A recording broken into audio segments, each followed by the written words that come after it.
Yo, welcome back to another Monday video. Okay, today I've got a good one for you. Well, I don't know how interesting you'll find it, but I'm actually curious about what we're going to talk about today. So we're going to be talking about warming up before our races. And just something about warming up. It's something that we should do before all our runs, right? We know this. We have heard this time and time again. And I've said it before, but I'll tell you again. I've actually been pretty good at warming up over the last couple of years. Now look, I can say that because I know none of you are just watching me when I'm warming up, but it's usually very short, but I do always include leg swings, lunges. Actually, that's probably about it. But that's still better than I have done for years before. Usually I would just put on my shoes and go out and start running. And I've got to say, I feel better after I warm up, especially compared with if I don't. Okay, but we're not talking about just regular runs and warming up for that. Oh, you know what? I forgot to roll the intro. Let's do that now.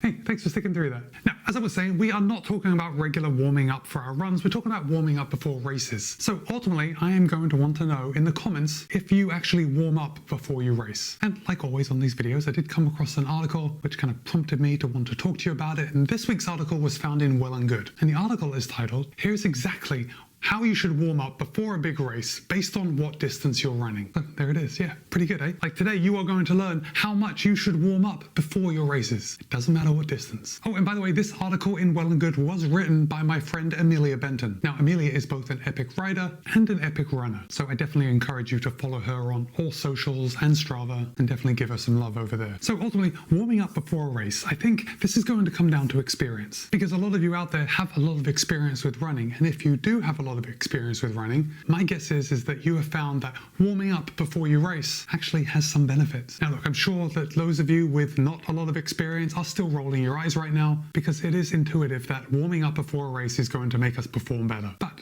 I have gone to a lot of races, shorter races that have a lot of runners that don't do longer races. So think the 5Ks that everybody shows up to. And if you have these runners that are racing 5Ks and perhaps they don't run that much, or at least not as much as some other long distance runners, look, I have to be careful right here. I don't want to shame anyone into how much they run. But I suppose I'll get right to the point. When I go out and I run a 5K, I will generally do about a 5K warm up. And usually when I come back from a 5K warm up and I talk to people that are out maybe doing their first 5K or maybe their second, you better believe I'm going to get some comments like, "You ran the distance before you're actually going to run the distance?" And the answer is yes. And we're going to back it up with some science, but that's actually the right way to go about it. Now, I don't mean running a 5K before a 5K. I mean having a fairly long warm up before these shorter races. Now, let me just keep on about myself for just a few more minutes, because over the years, I've raced a lot of distances, and I know that even before a half marathon, I have gone out in the past and I've run at least a couple of miles to warm up before hitting the start line of the half marathon. Now, in the marathon, things are a little different because you're going to be out there for a long time, but we still need to warm up. And I have had great success, or at least back in the day, a long time ago when I was running my PR times. At those races, I would always start off with at least a mile to warm up and then, do those dynamic exercises to just increase range of motion and whatnot. And I had great success at the race. And the reason I started this video off by saying it's going to take someone with experience, because it seems to me that if you don't have a lot of experience, especially in something long like the half marathon or the marathon, like you're going to be approaching this distance and you're going to think, right, this is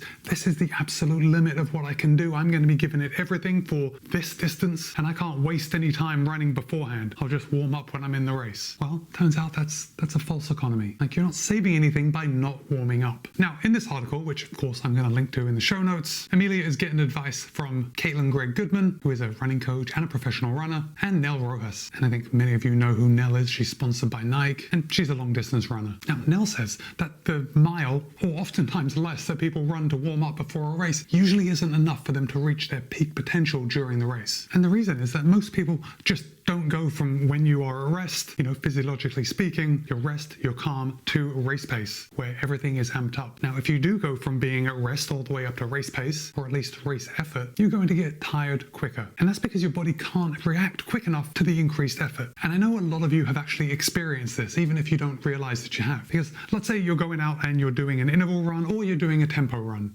After you've run like a mile to warm up, or you think it's warming up, then you start those high intensity efforts. The first mile mile or so, or the first rep or so, feels a lot more difficult than the second and the third and the fourth, because it takes that first one for you to actually get into the swing of things, to get your body warmed up. Then of course it's like an inverted U. You do start to feel worse as the intervals or the time goes on, but that's because you're really getting tired. Now, ultimately, it's really very simple why we want to warm up. And we already alluded to it by saying that you're going to get tired quicker, but really we want to get our body and our heart to slowly build up to that race pace or that race effort. And when we do, we'll be able to, one, last longer, and two, make the effort seem easier. Now, Caitlin Goodman points out that if you do jump from rest into a workout, your heart rate is just going to spike, and it's going to needlessly make your workout feel more difficult than it has to feel. And look, our workouts are going to be difficult anyway. Why put ourselves through more misery, right? This is a running hack if ever there was one. In fact, Caitlin likens that not warming up before a hard effort to starting on an uphill. Like, unless your race actually starts on an uphill, why would you want to do that to yourself? Now, if we look at like what the pros do, we can look at Caitlin. Like, she's an Olympic trials qualifier, and she will always run at least 3 miles before any hard effort. And because she's a coach, she usually assigns at least 2 miles for her athletes to just warm up and get ready before they do a hard workout. And get this, because I know that quite a few of you that watch me are getting older. And once you know it, this is one of those things that gets more important as we get older. We have to take the time to warm up. Now, there was a study done back in 2022 on 800-meter runners, and this study was pretty small. It took 13 Division I college athletes, which was broken up into 7 males and 6 females. Now, they tested 3 different warm-up routines with these athletes.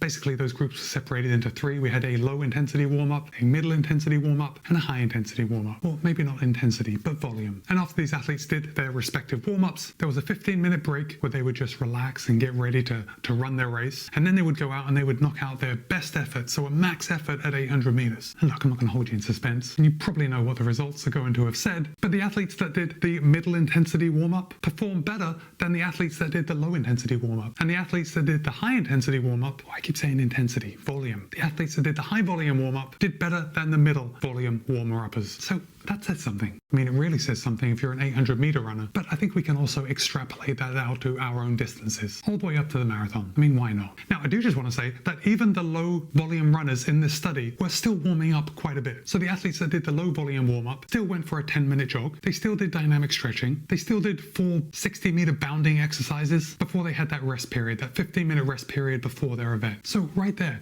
these athletes doing the low-volume warm-up are doing a lot more than most of us do to warm up before any distance, and they were only running 800 meters. Now, when you got into the athletes using the medium and the high volume warm-ups, they included a lot of sprints at race pace, as well as the other parts of the warm-up. So the dynamic stretches, the 10-minute easy jog, the bounding exercises. So if it works for them, it's going to work for us. And look, I know that I said that they were doing so much and they were only running 800 meters. Well, it turns out that the shorter your event, the longer your warm-up is going to be. Like, it's unlikely that you are going to have the time or the space to do a warm-up like this in the corral for a marathon. But as I previously said, back in the day when I was running my best marathons, they were done at a lot smaller races. And just because there wasn't as many people standing around, it was very easy to just run up the course for half a mile and then come back and get on the front of the line. You know, at big races like New York, Boston, London, you can't do that, but you can do something. And something is better than nothing. And of course, I think we've been talking about performance up until this point, but maybe if you're not a performance-oriented runner, you will definitely be an injury avoidance-oriented runner.